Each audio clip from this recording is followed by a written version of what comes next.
Avez-vous déjà analysé vos propres forces et faiblesses lorsque vous tradiez le Forex? Il s'agit d'une étape essentielle pour devenir et ou bien rester un trader Forex performant. Tous les traders Forex doivent établir leurs principales forces et faiblesses de personnalité afin de maximiser l'impact de leurs forces et de minimiser les dommages potentiels de leurs faiblesses. Ce processus est toujours différent pour chaque trader sur Terre, simplement parce que chaque personne a son propre caractère, ses caractéristiques, son expérience, sa psychologie, etc., etc. Cela signifie qu'un bon conseil pour un trader peut être un conseil médiocre pour un autre. Commençons donc par expliquer pourquoi ce processus est important et définir les traits de personnalité du trader. Reconnaître sa propre psychologie de trading et l'aligner sur d'autres éléments clés du trading, tels que sa propre méthode de trading, ses stratégies, sa gestion commerciale, sa gestion des risques, sa gestion de l'argent et le plan de trading global, est crucial. Celui qui trouvera cet équilibre délicat fera des profits. N'oubliez pas que le trading sur le Forex ne consiste pas à être correct et à faire des transactions gagnantes. C'est important lorsque vous travaillez en tant qu'employé pour une entreprise ou lorsque vous passez un examen pour l'école. Le trading Forex est différent. Dans ce métier, personne ne se soucie de savoir si vous aviez raison ou tort. Le seul qui s'en soucie, c'est toi. Et à la fin de la journée, le pourcentage de gain ne déterminera pas le succès d'un trader dans le trading. Tout est question de rentabilité.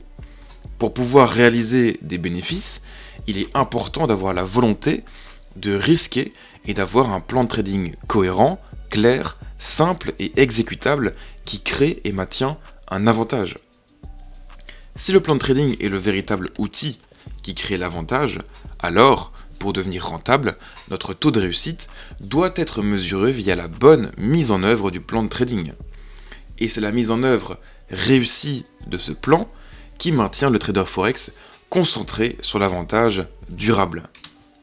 Pour qu'un trader Forex puisse créer un plan de trading avec un avantage, il faut créer un équilibre entre toutes les différentes composantes d'un plan, comme la stratégie de trading, la gestion des risques, la gestion de l'argent, la psychologie du trading, la gestion du commerce, etc., etc. Tous ces composants doivent être alignés et synchronisés pour réussir. Voici quelques exemples. Premièrement, votre stratégie de trading et vos outils de trading doivent être soutenus par votre psychologie de trading. Deuxièmement, votre gestion des risques doit être alignée sur votre stratégie de trading. Troisièmement, votre psychologie de trading doit être en mesure de soutenir votre plan de gestion de trading. Il doit y avoir une parfaite harmonie entre ces éléments pour faire et maximiser vos profits. Toute inadéquation entre ces éléments conduira à un déséquilibre. La psychologie du trading est une composante du plan de trading global. Et c'est là que se connaître devient important. Établir ses propres forces et faiblesses est donc très important afin de faire un plan de trading cohérent et durable. Une méthode pour établir sa propre force ou faiblesse consiste à utiliser une analyse SWOT, ou plus connue sous le nom de matrice SWOT. Il s'agit d'une méthode de planification structurée utilisée pour évaluer les forces, les faiblesses, les opportunités et les menaces impliquées dans un projet ou dans une entreprise commerciale. Et cette analyse peut être effectuée pour un produit, un lieu, une industrie ou une personne.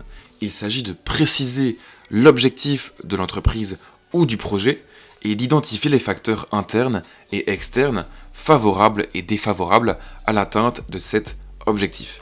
Donc voici maintenant un exemple d'analyse SWOT.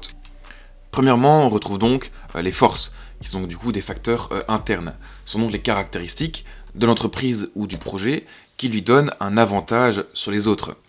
Nous devrions toujours savoir quelle est notre force, comme dans quel genre de trading nous performons le plus par exemple. Nous sommes tous uniques, tout comme notre état d'esprit, notre capacité à prendre des risques, la taille de notre capital, etc., etc. Nous ne devrions donc jamais essayer de copier le style d'un autre trader. Car ce qui est formidable pour lui peut être terrible pour vous. La meilleure façon de connaître notre force, c'est de consulter notre journal de trading et nous devrions essayer de voir quel type de trading nous a donné les rendements les plus décents avec une certaine tranquillité d'esprit. Si vous ne vous inquiétez que des rendements au détriment de votre santé, vous vous épuiserez très rapidement. Croyez-moi. Ensuite, on retrouve aussi les faiblesses, qui sont donc des facteurs internes aussi, et qui sont donc les caractéristiques qui, cette fois-ci, vont désavantager l'équipe, du coup, ou le projet, par rapport aux autres. Ensuite, on retrouve les opportunités, qui sont des facteurs externes, et ce sont donc des éléments que le projet pourrait exploiter à son avantage. Ça peut être par exemple de bonnes vidéos YouTube, des livres sur le trading et la psychologie, des conférences sur le trading, des formations, etc. etc.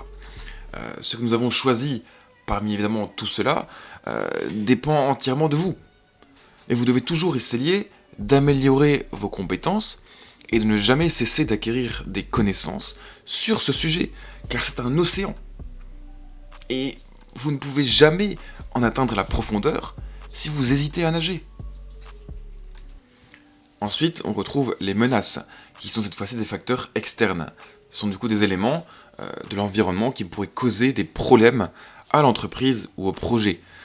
Dans le trading, nous n'avons généralement pas ou très peu de menaces majeures du monde extérieur, mais seulement du monde intérieur, c'est-à-dire nous-mêmes.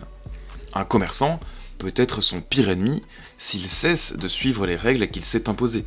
On observe généralement que chaque fois que nous commettons une erreur et subissons une perte qui aurait pu être évitée, c'est surtout à cause de notre manque de discipline et de patience. N'oubliez pas que personne ne peut vous sauver si vous ne sauvez pas vous-même dans le trading. Une fois sur une séquence de pertes, on observe surtout que les commerçants essaient de couvrir rapidement les pertes en faisant du trading de vengeance, ce qui entraîne plus de pertes et finit par se retrouver dans un cercle vicieux. Le trading forex est une entreprise, et donc les traders forex, en tant que propriétaires de leur propre entreprise de trading, devraient compléter ce processus pour cartographier leurs propres forces et faiblesses dans le domaine du trading en général et de la psychologie du trading en particulier, et l'examiner de manière critique avec les autres composantes du plan commercial. Les traders forex ont généralement certaines émotions qui entravent leur succès commercial. La plupart des traders forex ont des problèmes de cupidité, de peur, de besoin, de regrets et ou de faux espoirs, par exemple. Ces émotions pendant le trading minent le potentiel de profit de tout trader. Pourquoi ? Parce que les émotions entravent la bonne mise en œuvre de son plan de trading. Et qu'est-ce qui crée ces émotions ? En fin de compte, ce sont les forces et les faiblesses d'un trader sur le forex qui conduisent à ces émotions. L'impatience peut conduire à la cupidité.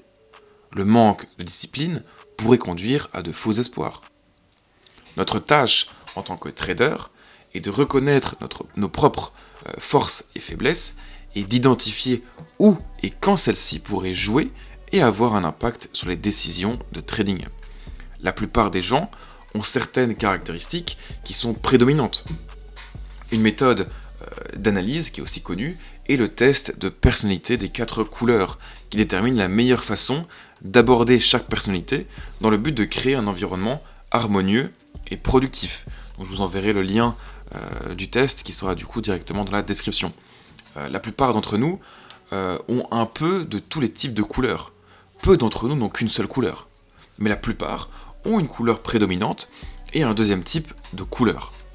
Je vous invite donc à faire le test afin d'identifier votre couleur et de pourquoi pas mieux comprendre votre personnalité. Donc tout d'abord on retrouve la personnalité jaune qui est considérée comme la personnalité la plus ensoleillée. Ils craignent le plus le rejet, ont tendance à être optimistes, enthousiastes, à s'exprimer verbalement, ils aiment la liberté, la convivialité, le renforcement positif, ils sont faibles dans le suivi, agissent de manière impulsive, surestiment les résultats, etc. etc.